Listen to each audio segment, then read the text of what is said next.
Tout de suite, votre journal régional et à la une, un entretien avec l'avocat rouennais de Serge Atlaoui, ce Français condamné à mort en Indonésie pour trafic de drogue. Maître Richard Sédillo nous a accordé quelques minutes ce midi à son cabinet pour faire le point sur un dossier extrêmement sensible. Les prochaines heures sont cruciales car si le dialogue diplomatique échoue, Serge Atlaoui pourrait être exécuté dans moins de 72 heures. Maître Sédillo est au cœur d'un tsunami médiatique depuis le début de la semaine, depuis le rejet de l'ultime recours devant la justice indonésienne pour son client, Serge Atlaoui, accusé de trafic de drogue. La pression diplomatique est à son comble pour tenter de sauver le Français de la peine de mort. Malgré la fatigue et les nombreuses sollicitations, l'avocat rouennais a accepté de répondre à nos questions. Avant de repartir vers Paris, il y croit encore. Écoutez. Écoutez, s'il n'y avait pas d'espoir, je baisserais les bras. Hein. Il est hors de question que je les baisse, ça fait 8 ans qu'on se bat.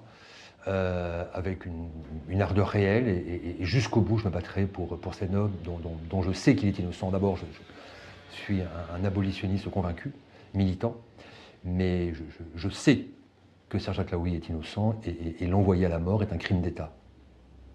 Est-ce qu'on en sait un peu plus sur sa condamnation à mort ? Alors, une date, un horaire ? Non. Pour l'instant, l'ambassadrice de France n'a pas été convoquée, contrairement à ses homologues, notamment son homologue ghanéen, par exemple. Elle peut l'être évidemment à tout moment, mais j'étais en relation avec l'une des plus proches collaboratrices de Laurent Fabius encore à l'instant, qui me confirme qu'elle n'a pas été convoquée.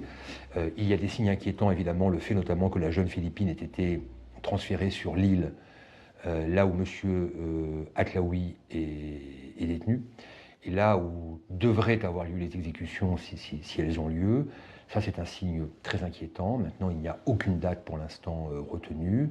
Nous devons nous battre jusqu'au bout, dire à quel point cette décision est scandaleuse, dire à quel point les Indonésiens, la justice indonésienne pratique une justice à deux vitesses, avec un sort complètement différent réservé aux étrangers d'une part et aux Indonésiens d'autre part. Il y avait sur la liste de ceux dont l'exécution est réclamée par le parquet général un Indonésien. Comme par hasard, son dossier vient d'être perdu par la justice indonésienne afin de le retirer de la liste. Tout ça est évidemment cousu de fil blanc. Vous dénoncez une justice expéditive, sur quoi vous vous appuyez pour affirmer cela ? Alors, premièrement, je m'appuie sur le fait que M. Atlaoui a été condamné pour un trafic de stupéfiants en bande organisée. Or, la justice indonésienne a saucissonné les dossiers. On a jugé les accusés soit 2 par 2, 3 par 3, de sorte que certains témoins ont été entendus dans un bout de dossier, d'autres dans un autre bout de dossier. Il n'y a eu aucun travail de synthèse. Et aujourd'hui, nous, ce que nous réclamons, c'est que ce travail soit fait et que les témoins dont nous demandons l'audition, qui n'ont jamais été entendus, le soient enfin. Et même ça nous est refusé.